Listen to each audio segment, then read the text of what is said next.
বাকশালীদের জন্য নতুন term by করেছি, মুজিব সুদা। এডিটর সাহেব এটা পাশে লিখে দেন। বুঝেছেন মানে কি? মানে যারা মুজিব দ্বারা সুদিত, মানে বুঝেছেন তো, মুজিবরে তো বাপ ডাকে, তো সুদিত তো হইতেই হইবে, তাই না? তো মুজিব সুদাদের নতুন একটা আব্বা হয়েছে ওয়াকাশা। তারা ভাবে ওয়াকার আবার আবারে ফিরাই নিনবে।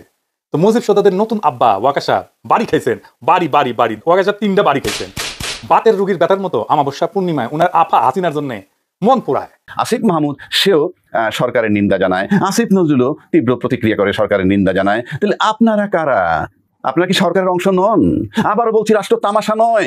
2 আসিফ, এই কথার ভিত্তিতে 2 আসিফ সাহেব এই 2 কথার উপরেই পদত্যাগ করেন। মানে তারা গেছে শিবিরের বিরুদ্ধে বিক্ষোভ করতে, আর তারা নিজের মুখে বলছে যে তাদের দল নারী নির্যাতনের পক্ষে। এখন বলেন এরা শিবির মোকাবেলা করবে কি করে? ছাত্রদল প্রতিষ্ঠার পর থেকে তারা ছাত্রলীগের বিরুদ্ধে লড়াই করেছে, তারা শিবিরকে মোকাবেলা করতে শেখেনি। আমি বারবার এই কথাটা বলছি, পরবর্তীত পরিস্থিতি যে এখন বাংলাদেশে চলছে বিপ্লবের পর, এই বাংলাদেশ জেনজিদের বাংলাদেশ, এই বাংলাদেশ মেধাবীদের বাংলাদেশ, এখন পূর্ণ বন্দোবস্ত চলবে না। আমার প্রিয় রাকিব নাসির, আপনারা শিবিরকে মোকাবেলা করবেন রাস্তায় দাঁড়িয়ে, এটা সম্ভব? ভোট দেবে 40,000 ছাত্র, তারা কারা জানেন? ঢাকা বিশ্ববিদ্যালয়ের ছাত্র। আসসালামু আলাইকুম প্রিয় দর্শক শ্রোতা, নতুন একটা ভিডিওতে স্বাগতম। এইমাত্র পাওয়া তাজা এবং গরম খবর। কেমন হবে আজকের ভিডিওটি, কোন দিকে ইঙ্গিত করছে আজকের এই ভিডিওটি, আপনারা ইতিমধ্যে ভিডিওর অংশ বিশেষ দেখে বুঝে গেছেন। সেই সাথে বর্তমান প্রেক্ষাপটের আলোচিত এবং সমালোচিত সকল খবর নিয়ে হাজির হয়েছে আজকের এই ভিডিওতে। সেদিকে কোথা থেকে এই ভিডিওটি দেখছেন অবশ্যই সেই বিষয়টি কমেন্ট করবেন। প্রিয় দর্শক বন্ধুরা, বেশ কথা বলা আমরা বিস্তারিত ভিডিওতে চলে যাবো, তার আগে রিকোয়েস্ট করবো যারা কোন ভিডিও দেখতে পছন্দ করেন চ্যানেলটি সাবস্ক্রাইব করে সাথেই থাকবেন। ইতিমধ্যে যারা সাবস্ক্রাইব করে দিয়েছেন তাদের জানাচ্ছি অসংখ্য ধন্যবাদ। চলুন এই ভিডিওতে লাইক করে বিস্তারিত ভিডিওগুলো মোবাইলের স্ক্রিন থেকে ধারাবাহিকভাবে একের পর এক দেখে আসি। এর আগে সাবেক সিসি হাবিবুল আলের সাথে দেখা করে তারা তত্ত্বাবধায়ক সরকারের প্রধান হওয়ার রিকোয়েস্ট করেছিল, তারপরে হয়েছে অ্যারেস্ট। জেনে গেছে সবাই, পাবলিকের নগদে জুতার বাড়ি দিয়া জুতার মালা পড়াইছিল হুদারে। যাই হোক, কি কইছিল ওয়াকার প্রধান বিচারপতিরে? এই তত্ত্বাবধায়ক সরকারের বিধান বাতিলের রায় ঘোষণার পর মুহূর্ত থেকে তত্ত্বাবধায়ক সরকারের বিধান চালু করার দাবি নিয়ে গুলশানে প্রধান বিচারপতির ব্যক্তিগত বাসায় যায় ধর্ণা দিছে গতকাল। তো আমাদের প্রধান বিচারপতি কে জানেন তো? আমার মনে হয় আজকের তরুণরা জানেন না ওনার পারিবারিক পরিচয়। ওনার বাবা ছিলেন অত্যন্ত সম্মানিত একজন আইনজীবী। একসময় তিনি অ্যাটর্নি জেনারেল ছিলেন, 2টা তত্ত্বাবধায়ক সরকারের উপদেষ্টা ছিলেন। এরশাদের বিরুদ্ধে গণতন্ত্রের লড়াইয়ে ওনার আব্বা ছিলেন আমাদের অন্যতম প্রধান মাথার উপরে ছাতা। তো ওনার আব্বা মানে আমাদের প্রধান বিচারপতির আব্বা ইশতিয়াক আহমেদ সাহেব, উনি কিন্তু লন্ডন স্কুল অফ ইকোনমিক্সে পড়েছেন, আবার ওকালতি করেছেন। আবার প্রধান বিচারপতির মা একজন জাদরেল অধ্যাপক ছিলেন ইসলামের ইতিহাসে ঢাকা বিশ্ববিদ্যালয়ের, প্রফেসর সুফিয়া আহমেদ। উনি বাংলাদেশের প্রথম মহিলা জাতীয় অধ্যাপক। আর ইনি মানে আমাদের প্রধান বিচারপতি, উনি আইনশাস্ত্রে অক্সফোর্ড ইউনিভার্সিটি থেকে বিএ এমএ করছেন এবং যুক্তরাষ্ট্রের টাফটস ইউনিভার্সিটির Fletcher school of law and diplomacy থেকে 2nd পোস্ট গ্রাজুয়েশন এবং পিএইচডি ডিগ্রি করছেন। তো এইরকম একটা পাবলিকের কাছে ওয়াকার কাছে প্রস্তাব নিয়ে ব্যাককল তো গাছে ধরে। তো প্রধান বিচারপতি পত্র পাঠে তারা বিদায় করে দিয়েছে খুনি হাসিনার আশীর্বাদ পুষ্ট তার পরিবারের সদস্য, তার বোনের জামাই এই জেনারেলকে। আওয়ামী লীগ তত্ত্বাবধায়ক সরকার ব্যবস্থা পুরোপুরি ধ্বংস করে বাতিল করে দিয়েছিল। বিএনপি ক্ষমতাসীন থাকাকালে একই ছলচা তৈরি করে নিজেদের স্বার্থে এই তত্ত্বাবধায়ক সরকারের আইন ব্যবহার করতে চেয়েছে। 111 তো এমনি হয় নাই। বিএনপি নিজেদের পছন্দ মতো তত্ত্বাবধায়ক সরকারের প্রধান বানাইতে গেছিল, এটা আওয়ামী লীগ মানে নাই, মানার কথাও না। এই জন্য কিন্তু 111 ঘটতে পারছিল, এটা কিন্তু বিএনপির দোষ আছে। তো যাই হোক, এই ব্যবস্থা বাতিল করার মধ্যে দিয়া দেশে ফ্যাসিজম কায়েম হয়েছিল, যা উৎখাত করতে 15 বছরেরও বেশি সময় লাগছে এবং কয়েক হাজার মানুষকে প্রাণ দিতে হয়েছে, গুম হইতে হয়েছে, আহত হয়েছেন অগণিত। পুরা জাতিকে বিশাল মূল্য পরিশোধ করিয়া ভয়ঙ্কর রক্তক্ষয়ী গণ অভ্যুত্থানে বিজয়ী হইয়া এই অন্তর্বর্তীকালীন সরকার প্রতিষ্ঠিত করতে হয়েছে, যার বৈধতা বাংলাদেশের সকল প্রতিষ্ঠানের ঊর্ধ্বে। কারণ গণ অভ্যুত্থানের মধ্যে দিয়া, বিপ্লবের মধ্যে দিয়া এই সরকার গঠিত হয়েছে। কোনো প্রয়োজনই ছিল না গণধিকৃত পচাগলা সুপ্রিম কোর্টের কাছে গিয়া বৈধতার একটা সনদ নেওয়ার। এই বুদ্ধি যে কে দিছে কে জানে। যাই হোক, তত্ত্বাবধায়ক সরকার নিয়ে দেশবাসীর অভিজ্ঞতা থেকে এটা বলা যায়, এই বিষয়টা শুধু সংবিধান, আইন, আদালত বা দালিলিক বিষয় না, এটা প্রতিদ্বন্দ্বী রাজনৈতিক দলগুলোর বোঝাপড়ার বিষয়, নাগরিকদের হৃদয়ঙ্গম করার এবং রাজনৈতিক সংস্কৃতির বিষয়। তত্ত্বাবধায়ক সরকার ব্যবস্থা পুনঃপ্রবর্তনের ক্ষেত্রে ফ্যাসিবাদী সরকারকে উৎখাতকারী দলসমূহের পূর্ণ সম্মতির উপর ভিত্তি করে পৃথক সনদে স্বাক্ষর এবং তার সংবিধানে অন্তর্ভুক্ত করতে হবে। 25 বছর পর 3/4 সংসদ সদস্যের সম্মতি এবং গণভোটে অনুমোদন পাওয়ার মাধ্যমে এই বিধান সংশোধন করা যাবে। একই সাথে ওয়াকার তারেক লেসপেন্সারকে পাঠিয়েছিল অ্যাটর্নি জেনারেলের কাছে, মানে সে গেছে প্রধান বিচারপতির কাছে, তারেক লেসপেন্সারকে পাঠিয়েছে অ্যাটর্নি জেনারেলের কাছে এই তত্ত্বাবধায়ক সরকারের আইনগত দিকটা বোঝার জন্য। আর আসিফ নজরুল বলে যাই নাই ওয়াকার সাহেব প্রধান বিচারপতির বাসায়, আমরা তো আসিফ ভাই ঘাস খাই না, তাই না? উষ্টা খাইলে তো আপনার সরকারি উষ্টা খাইতো। যাই হোক, এই সেনাবাহিনী ম্যাজিস্ট্রেসির 1 বছরেও ফ্যাসিবাদী অপরাধীদের কাউকে ধরতে পারেনি। ধরছে বলেন, একজনকে ধরছে পারেনি। ধরছে যেটা পুলিশ ধরছে। বিভিন্ন ক্যান্টনমেন্টে আশ্রয় নেওয়া হাজার হাজার অপরাধীকে দেশ থেকে পালাইতে সাহায্য করছে এই সেনা প্রধান জেনারেল ওয়াকার। তারপর সে গেছে সুপুর কাছে, মানে ওয়াকার গেছে সুপুর কাছে। কেন গেছে সুপুর কাছে? উদ্দেশ্য হইতেছে জরুরি অবস্থা জারির ব্যাপারে সুপুকে রাজি করেন। কিন্তু গত কয়েক মাস সুপু তো ঘর থেকেই বের হয়নি। এই প্রস্তাবে সাড়া দিতে সময় চাইছেন। কইছেন, জেনারেল সাহেব আপনার হার্টে তো স্টেন্টিং করা আছে, স্বাস্থ্যের প্রতি মনোযোগ দেন। আবার নিজের ভুড়ির দিকে ইঙ্গিত করিয়া সুপু কইছে যে আমাদের দুইজনের মধ্যভাগ এত বেশি স্ফীত হয়েছে যে এর ওজন শরীরের নিম্নাঞ্চল নিতে পারতেছে না, নিজের দেহে জরুরি অবস্থা চলতেছে, তখন আমাদেরকে দিয়ে জরুরি অবস্থা চালানো যাবে না। তো ওয়াকারের এক কুরকুরানি উঠেছিল কেন? কারণ ওরে কেউ কইছিল তোমার এই পদক্ষেপ পশ্চিমারা সাপোর্ট করবে। একজন আর্মি জেনারেল যে এত বেকুব হয় দেখি নাই। এরপরে গেছে প্রফেসর ইউনূসের কাছে, আর এর মধ্যে খাইছে পশ্চিমাদের কাছে বাম্বু। আমি কলে পশ্চিমাদের কাছে ফোন পেয়েছি সকালবেলা যে সুপুর কাছে গেছে ওই। যাই হোক, সে প্রফেসর ইউনূসের কাছে প্রথম থেকে যে একই কথা জ্ঞান করছে, সেটা কি জানেন? আসেন সেটা একটু বুঝে দেখি। গুমের মতো ভয়ঙ্কর অপরাধে অভিযুক্ত আছে কিছু জেনারেল, এদের বিচার ওয়াকার তাদের নিজস্ব আদালতে করতে চায়, মানে মার্শাল ল কোর্টে করতে চায়, কিন্তু সেনা আইনে গুম কোনো অপরাধ হিসেবে চিহ্নিত না। ফলে ওইখানে যদি এটা বিচার হয় তাহলে বিচার হবে না, ছাড়া পেয়ে যাবে, প্রহসনে পরিণত হবে বিচার। তাই গুরুতর অপরাধের বিচার আন্তর্জাতিক অপরাধ ট্রাইব্যুনালে করতে হবে, এছাড়া অন্য কোথাও সম্ভব না। তো ওয়াকার যখনই প্রফেসর ইউনূসের সাথে দেখা করতে যায় এটা নিয়ে জ্ঞান করে, তো প্রফেসর ইউনূস বলে দিছে সাক্ষাতের সময়, সাফ জানাই দিছে যে এটা আইসিটিতেই হবে আর অন্য কোথাও না। তো এর সাথে সম্পর্কিত তদন্ত সংস্থাগুলো ইতিমধ্যে বেশ কিছু অপরাধীকে চিহ্নিত করে তাদের বিচারের মুখোমুখি করার উদ্যোগ গ্রহণ করছে। গণঅভ্যুত্থান পরবর্তীকালে গত 1 বছরে গুম, খুন, দুর্নীতির বিভিন্ন ভয়ঙ্কর অপকর্মে অভিযুক্ত চাকরিরত, অবসরপ্রাপ্ত, ঘৃণিত অনেক শীর্ষ সেনা কর্মকর্তাদের পালায় যেতে সাহায্য করছে এই ওয়াকার সাহেব। বর্তমানে উচ্চ আসনে বসে থাকা বেশ কিছু জেনারেল, দুর্বৃত্ত জেনারেল, যারা এরকম সমস্ত রাষ্ট্রবিরোধী কর্মকাণ্ড করতেছে, এই বিষয়ে তরুণ সেনা অফিসার এবং সৈনিকেরা প্রচন্ডভাবে ক্ষুব্ধ হয়ে আছে। প্রফেসর ইউনূসকে ওয়াকার কইছে যে স্যার বুঝাবে, কান দেবেন না, সেনাবাহিনী আপনার সাথে আছে। প্রফেসর ইউনূস মনে হয় জানে না যে হাবিবুল্লাহ আলীর কাছে ঘুটু করতে গেছিল ওয়াকার সাহেব, প্রধান বিচারপতিকে আলাপ করেছে, সেটা মনে হয় প্রফেসর ইউনূস জানে না। মানে কেমন ব্যাকুপ, কেমন ব্যাককল দেখেন। ওয়াকার এটা বুঝার মতো লায়ক হয় নাই যে সে কিছু কইরা ঘুটু কইরা সামলাইতে পারবে না। সে সামলাইতে পারলে তো তার আপারে পালাইতে হয় না। ওয়াকার সাহেব, আমি কিন্তু মেলা দিন থেকে সাবধান করেছি, এর মধ্যে অনেক ফাউল করেছেন আপনি, আর মেন বাড়ি করে ফাউল করেন না। সেনাবাহিনী মানে দুর্বৃত্ত জেনারেল না, সেনাবাহিনী মানে সেই তরুণ অফিসার, সেই সৈনিক যারা আজও বুক চিতায় জনগণের সাথে দাঁড়ায় আছে। এদের বিরুদ্ধে দাঁড়ায় আপনার আপারে ফিরে আনা বা গুম খুনে জড়িত জেনারেলদের বাঁচানো বা বাংলাদেশে ইন্ডিয়ার স্বার্থ রক্ষা করার চেষ্টা থেকে ঘুটু করার খায়েশ কিন্তু জয় বাংলা করে দেওয়া হবে। আসিফ মাহমুদ সেও সরকারের নিন্দা জানায়, আসিফ নজরুলও তীব্র প্রতিক্রিয়া করে সরকারের নিন্দা জানায়। তাহলে আপনারা কারা? আপনারা কি সরকারের অংশ নন? আবারও বলছি, রাষ্ট্র তামাশা নয়। 2 আসিফ, এই কথার ভিত্তিতে 2 আসিফ সাহেব এই 2 কথার উপরেই পদত্যাগ করেন। গত 2-3 দিনে আমাদের সেনাপ্রধান 3 জন মানে দেশের অত্যন্ত গুরুত্বপূর্ণ 3 জন ব্যক্তির সাথে সাক্ষাৎ করেছেন। প্রথম সাক্ষাৎ করেছেন প্রধান বিচারপতির সাথে, তারপরে একই দিনে 2 জনের সাথে দেখা করেছেন রাষ্ট্রপতির সাথে এবং প্রধান উপদেষ্টার সাথে। এবং এগুলো নিয়ে বেশ আলোচিত বা আলোচনা হচ্ছেই যে সেনাপতি এভাবে প্রধান বিচারপতির সাথে দেখা করতে পারেন কিনা। এই পারেন কিনা সেই প্রশ্নের আগে আরেকটা জায়গায় আসি। এই বিষয়টা যখন ইউনূস সাহেবকে জিজ্ঞেস করা হয়, ইউনূস সাহেব না, আসিফ নজরুল সাহেবকে জিজ্ঞেস করা হইল, সাংবাদিকরা যখন প্রশ্ন করলেন যে প্রধান বিচারপতির সাথে যে সাক্ষাৎ করেছে, বিষয়টা আপনি জানেন কিনা বা কিভাবে দেখছেন বিষয়টা, এরকম উনি জবাবে বলেছেন যে এই বিষয়টা সম্পর্কে আমি জানি না এবং এটা গুঞ্জন মনে হচ্ছে। আমি খুব অবাক হলাম তার কথায়, এই কারণে যে আমরা জানি 5ই আগস্টের পর থেকে এই দেশে রাজনৈতিক কেমন অস্থিরতা বিরাজ করছে, তাতে গুরুত্বপূর্ণ সমস্ত মুভমেন্টই অতীব গুরুত্বপূর্ণ। এখন প্রশ্ন হচ্ছে, এইরকম টার্মাইল একটা সিচুয়েশনের মধ্যে আসিফ নজরুল সাহেবের মতো একজন দায়িত্বশীল লোক, যিনি আইন ও বিচার মন্ত্রণালয়ের দায়িত্বে, তিনি জানেন না বা গুঞ্জন বলছেন, মানে গুঞ্জন মানে তার কাছে আসছে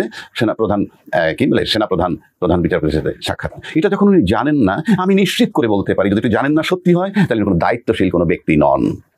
এবং এরকম ব্যক্তির এই মুহূর্তেই পদত্যাগ করা উচিত। রাষ্ট্র তামাশা নয়। আপনি জানবেন না এরকম টার্মোয়েল সিচুয়েশনে আপনার ফেসবুকে স্ট্যাটাস কি দেন, আসিফ মাহমুদ কোথায় কি বলে সব মানুষ জানে। আরে সাধারণ আসনাত আব্দুল্লাহ কি বলে সেটা নিয়ে কথা হয়, সার্জিস আলম কি বলে সেটা নিয়ে কথা হয়, আর আপনি এটা জানেন না। Just quit the position. রাষ্ট্র তামাশার জায়গা নয়।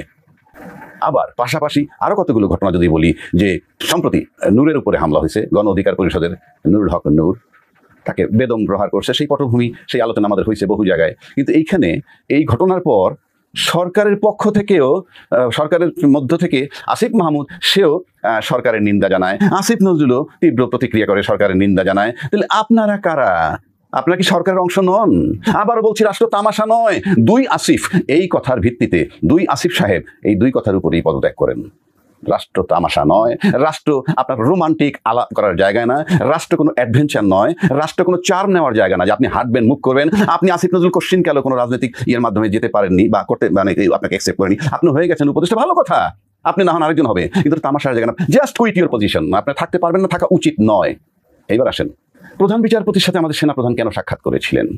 নেচারালি সে বিচার বিভাগীয় প্রধান, তার সাথে যে কোনো আলাপই হোক সেটা বিচার বিভাগীয় হবে। তাহলে কি নিয়ে আলাপ হতে পারে? সম্প্রতি প্রধান বিচারপতি একটা কথা বলেছেন আদালতে, তত্ত্বাবধায়ক সরকার ফেরত আসা নিয়ে। সেখানে একটা প্রশ্ন উনি উত্থাপন করেছেন যে তত্ত্বাবধায়ক সরকার যদি ফেরত আসে সেটা এফেক্টিভ হবে কেমনে, কার্যকর হবে কিভাবে, এটাকে কার্যকর কিভাবে করা যাবে, এই প্রশ্ন উত্থাপন করেছেন। পরবর্তী শুনানি হয়তো এই আলাপ হবে। তাহলে এই বিষয়ে কি উনি আলাপ করেছেন? কারণ ইতিমধ্যে তত্ত্বাবধায়ক সরকারের কথা উঠেছে, তত্ত্বাবধায়ক সরকার নির্বাচন চাচ্ছে, এরকম কথা উঠেছে। আবার আইসিটি কোর্টে বিডিআর হত্যার বিষয় আসছে এবং সেখানে অনেক আর্মি অফিসারের গুঞ্জন শোনা যাচ্ছে। ঠিক এইরকম একটা সিচুয়েশনে প্রধান বিচারপতির সাথে ওনার দেখা করাটা নিশ্চয়ই কোশ্চেন মার্ক। বিচার বিভাগীয় প্রধান যিনি, তার সাথে দেখা করা মানেই হলো বিচার বিভাগীয় বিষয় আলাপ করা। সেটা কি উনি কি করতে পারেন নাকি পারেন না, সেই বিষয়ে পরে আসছি। একইভাবে রাষ্ট্রপতির সাথে ওনার সাক্ষাৎ করার এই মুহূর্তে রাষ্ট্রপতির সাথে একটা আলাপ হতে পারে, আমি জানি না এটা সত্য না মিথ্যা তো প্রশ্নই, আলাপ একটাই হতে পারে। এরকম টার্মাল সিচুয়েশনে আইন শৃঙ্খলা পরিস্থিতির অবনতি, সরকারের ব্যর্থতা, সবকিছু মিলিয়ে একটা আলাপ আসতে পারে। কি জরুরি অবস্থা নিয়ে কোনো ভাবা হচ্ছে কিনা প্রশ্ন হচ্ছে। জরুরি অবস্থা নিয়ে যদি ভাবে, এটা ভাববে কে? দায়িত্বশীল, যার উপরে দায়িত্ব আছে। সংবিধান মোতাবেক ভাববার কথা ছিল প্রধানমন্ত্রীর, সে যদি পরামর্শ করে সুপারিশ করে তাহলে, আর সংবিধানের বাইরে যদি এখন বর্তমানে আসে অন্তর্বর্তীকালীন সরকার, সেই অন্তর্বর্তী সরকারের প্রধানের হিসেবে তিনি ভাবতে পারেন। আমি বলছি না সেনাপ্রধান ওখানে গিয়ে এই আলাপ করছেন জরুরি অবস্থা নিয়ে, মানে আলাপটা কি হতে পারে, এর বাইরে তো কিছু নাই। আর চায়না থেকে এসে রিপোর্টিং করা, সেটা তো বহু আগেই হয়ে যাবার কথা, কিংবা হয়েছে, একই সাথে হইলো ধরে নিলাম, আমি জানি না ঠিক। তারপরে যদি প্রধান উপদেষ্টার সাথে সাক্ষাৎ করা, সেখানে কি আলাপ হতে পারে? এই মুহূর্তে যা দেখতেছি, নূরের উপরে আঘাত করার পর যে পার্শ্ব প্রতিক্রিয়াটা হয়েছে, সেটা কিন্তু ব্যাপক পার্শ্ব প্রতিক্রিয়া হয়েছে। এটা আমরা ফিল করি, রাস্তায় মিছিল না থাকুক, কিন্তু আমরা ফিল করি যে হ্যাঁ প্রতিক্রিয়াটা, পার্শ্ব প্রতিক্রিয়াটা অনেক বড় হয়েছে। এবং এই সব কিছু মিলে এলে একজন লোক তখনই নানান জায়গায় দৌড়ায়, যিনি ভালো অবস্থানে থাকে সে কিন্তু সব জায়গায় দৌড়ায় না। আমরা দেখেছি মামলায় যারা কোনো মামলা মোকদ্দমা যদি হয়, তাহলে দেখা যায় যে লোক মামলার মানে যে বিষয়টা নিয়ে মামলা, সেই জমিটাও যদি হয়, সেই জমিটা নিয়ে যিনি দখলে আছেন তাকে, তার মামলা নিয়ে যে রেটে সে মনোযোগী থাকে, যে রেখে এটা নিয়ে এটা পিছিয়ে ঘোরে, কারণ তার বেদখল হওয়ার সম্ভাবনা থাকতে পারে। এটা মারাত্মক ভয়ের কারণ। আর যে বাইরে থেকে, এই প্লটটার বাইরে থেকে যে বিষয়টা নিয়ে বিচার, সেই বিষয়টা বিচার্য বিষয়ের বাইরে থেকে যদি সে মামলা করে, সে তখন চিন্তা করে আমি পেলাম না পেলাম চেষ্টা করে যাই। অর্থাৎ যিনি বেকায়দা থাকেন তার দৌড়ঝাঁপটা বেশি থাকে। তাহলে আমাদের সেনাপ্রধান কি রাষ্ট্রের কোনো বিশেষ বিষয় নিয়ে খুব চিন্তিত, তাই কি উনি 3 জায়গায় দৌড়ঝাঁপ করছেন? 1, 2, যদি উনি কোনো নিয়ম নীতি মানে সংবিধান মোতাবেক বা কোনো আইন মোতাবেক কিংবা কোনো প্রথা মোতাবেক দেখা করতেই পারেন, এরকম যদি বিধান থেকেই থাকতো প্রধান বিচারপতির সাথে, তাহলে আসিফ নজরুল সাহেব কেন এটা বলবেন? আমি জানি, মানে শুনেছি, এবং এটা আমার কাছে গুঞ্জন মনে হয়, গুঞ্জন শুনছি। তার মানে কি এটা এরকম বিধানটা নাই। থাকলে তুমি বলতেন যে হ্যাঁ উনি তাকে পারেন, ইচ্ছা করলেই দেখা করতে পারেন এই বিধানে। তাহলে রেজাল্টটা কি দাঁড়ালো? উনি যে 3 জনের সাথে পরপর দেখা করলেন, 3 জনের কার হয়ে কার সাথে উনি কথা বললেন? কারণ উনি তো কমন 3 জনের সাথে দেখা করেছেন, 3 জনের সাথে দেখেন তিনি কমন। ওনাকে কেউ কি দায়িত্ব দিয়েছেন 3 জনের মধ্যে যে আমার পক্ষ ওনাকে এই কথাটা বলেন, এই কথা নিয়ে ওনাকে বলেন, প্রেসিডেন্টকে বলেন, প্রেসিডেন্ট কথাটা নিয়ে আমাকে জানান, এই ধরনের কি কিছু হয়েছে? তাও তো মনে হয় না। এই জন্য আমি বলি, যেহেতু কোনো নিয়মে নাই এবং সেনাপ্রধান যেভাবে তার মুভমেন্টটা করছেন, আমি বারবার বলে আসছি দেশের সংবিধান নাই। দেশের সংবিধান থাকলে পরে মানে এই মুভমেন্টটা দিয়েই বোঝা যায় সাংবিধানিক কাঠামোর মধ্যে কেউ নাই। সংবিধান বলতে ইনফ্যাক্ট এই মুহূর্তে কিছু নাই। কিছু থাকলে তো সব নিয়মে চলবে, নিয়মের ব্যত্যয় হচ্ছে। এখন তাহলে কয়েকটা জিনিস বের হলো। 1 নম্বর, উনি দেখা করতে পারেন কিনা। উনি দেখা করতে পারেন না, পারলে আসিফ নজরুল সাহেব বলতেন না যে প্রধান বিচারপতির সাথে উনি দেখা করছেন, সেটা গুঞ্জন। 2, তারপর উনি পারলেন কিভাবে? উনি পারলেন এই কারণে যেহেতু দেশের সংবিধান নাই এবং যে যার মতে চলছে। 3, তাহলে কেন গেলেন? ওই যেটা বললাম, নানান বিষয় নিয়ে আলাপ হতে পারে। তত্ত্বাবধায়ক সরকারের একটা বিষয় আসছে, সেটা নিয়ে আলাপ হতে পারে, নট আনলাইকলি, কারণ এটা তো নিয়ম বহির্ভূতভাবে সব হচ্ছে। যদি সেনাপ্রধানের যদি মনে করতেন যে কোনো আইনি পরামর্শ দরকার, রাষ্ট্রের প্রয়োজনে হোক কিংবা রিলায়েবল কাউকে, ডিপেন্ডেবল কাউকে, তাহলে রাষ্ট্রের টপ ব্যক্তিকে ধরা হয়, অ্যাটর্নি জেনারেলকে বলা হয় সবচেয়ে বিজ্ঞ আইনজীবী। রাষ্ট্রের পক্ষে থাকেন সেনাপ্রধান, তার সাথে দেখা করতে পারতেন, তার সাথে যে কোনো বিষয় নিয়ে আলাপ করতে পারেন, প্রয়োজনে কোনো সাজেশন থাকলে তাকে দিতে পারেন। আপনি যখন হিয়ারিং করবেন আপনি এই সব বিষয়গুলো সেটাও বলতে পারেন, অ্যাটর্নি জেনারেলের সাথে দেখা করতেই পারেন। কিন্তু বিচার বিভাগের প্রধানের সাথে উনি দেখা করতে পারেন না, এবং পারলে সেটা আসিফ নজরুল অস্বীকার করতেন না। তার মানে বাংলাদেশ সংবিধান নাই, এবং সংবিধান নাই বিধায় যে যার মতো করে চলছেন। নাম্বার 2, দেখার সাক্ষাৎ যিনি খুব চিন্তিত আছেন অথবা নিজেকে একটু ব্যাকওয়ার্ড অবস্থায় মনে করছেন, তাই কি সব জায়গায় উনি দৌড়ঝাঁপ করছেন কিনা। নাম্বার 3, আমি এটা আলোচনা করছি। আর নাম্বার 3 হচ্ছে, তাহলে উনি যে দেখা করলেন সেখানে যে সংবিধানের নিয়ম নীতি নাই, সংবিধান বলতে কিছু নাই, সেটাই এস্টাবলিশ করা হইল বলে আমার কাছে মনে হয়।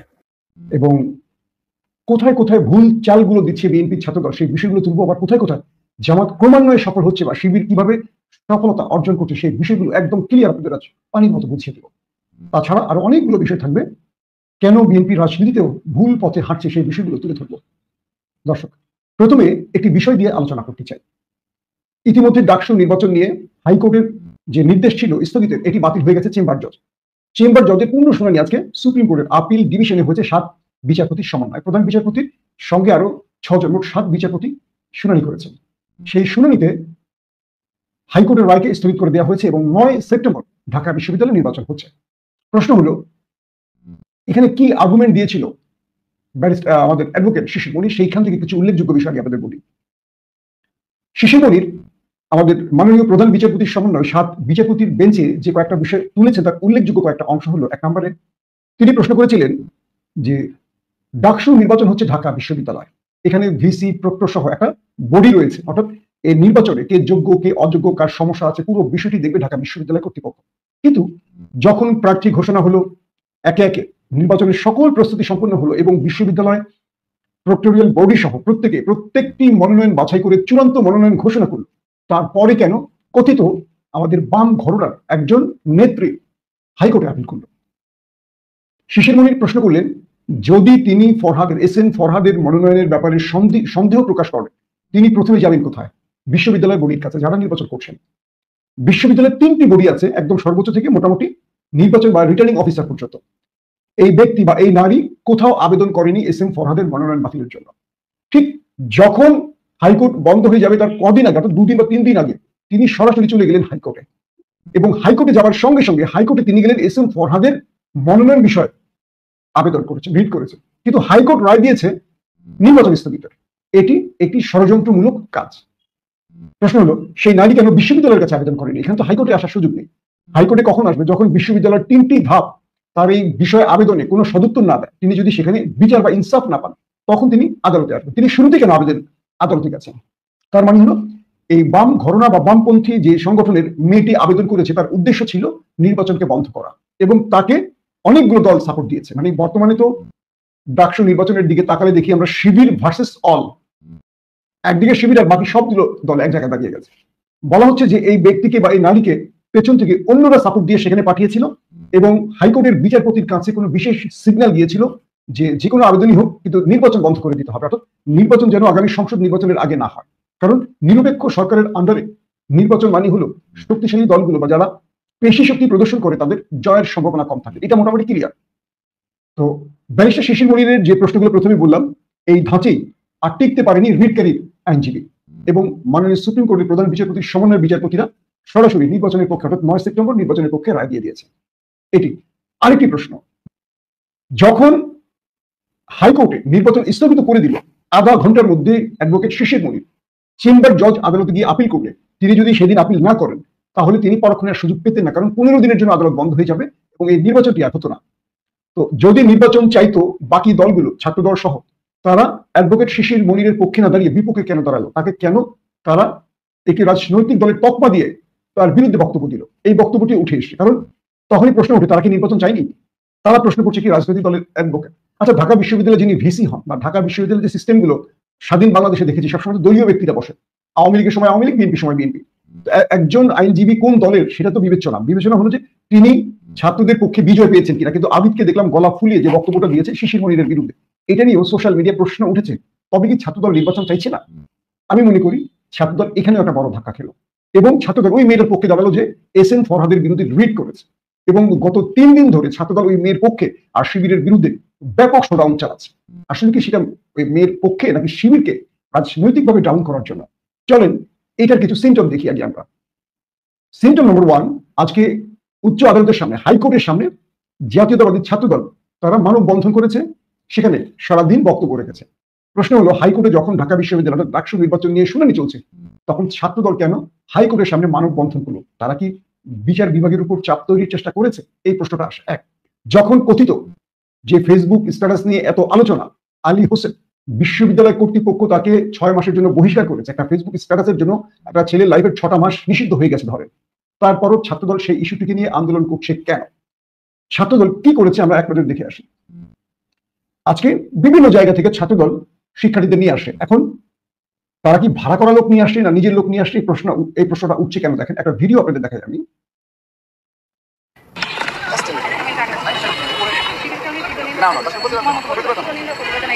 আসসালামু আলাইকুম। এই যে শিবির,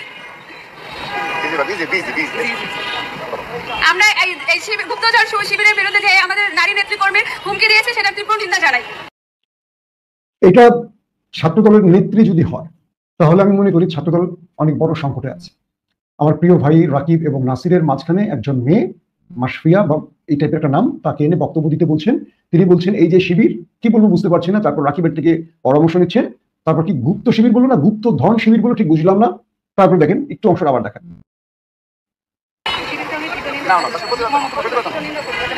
আসসালামু আলাইকুম। এই যে শিবির,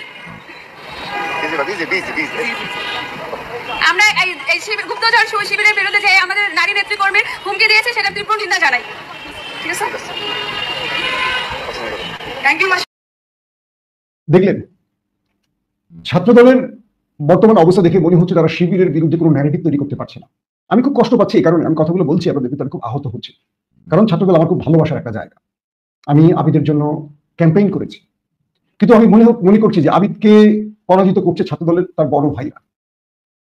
16টা বছর তারা নির্যাতন ভোগ করেছে। আবিদ ঢাকা বিশ্ববিদ্যালয়ে লড়াই করেছে, মার খেয়েছে, তাকে ছাত্রলীগ ব্যাপক মেরেছে আমার এই কলিজার ভাইটাকে। কিন্তু আবিদকে আবিদের মতো রাজনীতি করতে দেওয়া হচ্ছে না। আবিদকে তার ঘাড়ে ভর করেছে কিছু অযোগ্য বড় ভাই, তারা আবিদকে ক্রমান্বয়ে নিচে নামাচ্ছে।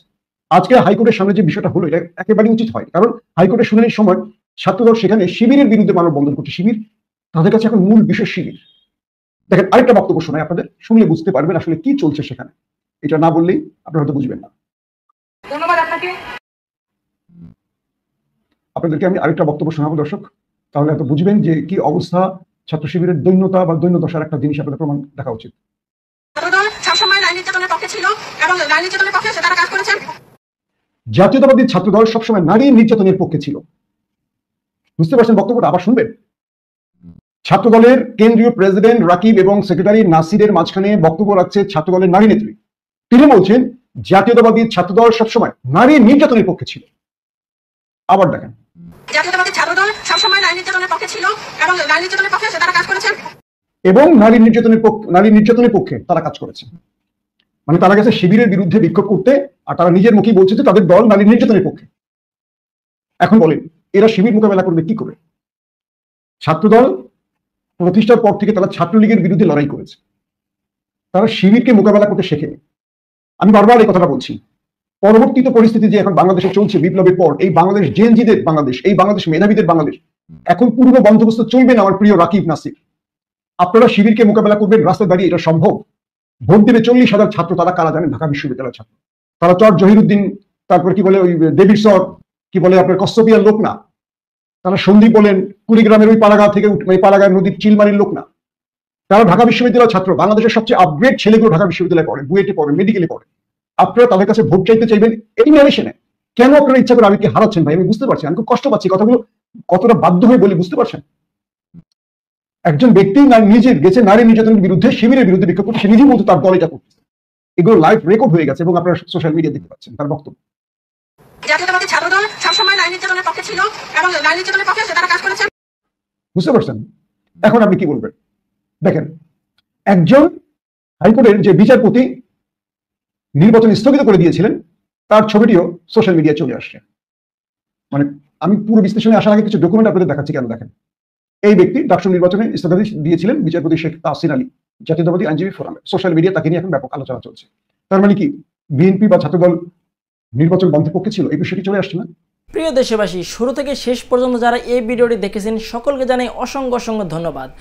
যারা এরকম নিউজ ভিডিও পেতে পছন্দ করেন তারা অবশ্যই এই চ্যানেলটি সাবস্ক্রাইব করে পাশে থাকা বেল আইকনটি বাজিয়ে দিবেন। যারা এখন এই ভিডিওটি শেয়ার করেননি, এই ভিডিওটি দ্রুত শেয়ার করে সকলকে দেখার সুযোগ করে দিন। আজকের মতন এই পর্যন্ত, দেখা হচ্ছে পরবর্তী কোনো ভিডিও নিয়ে ইনশাল্লাহ।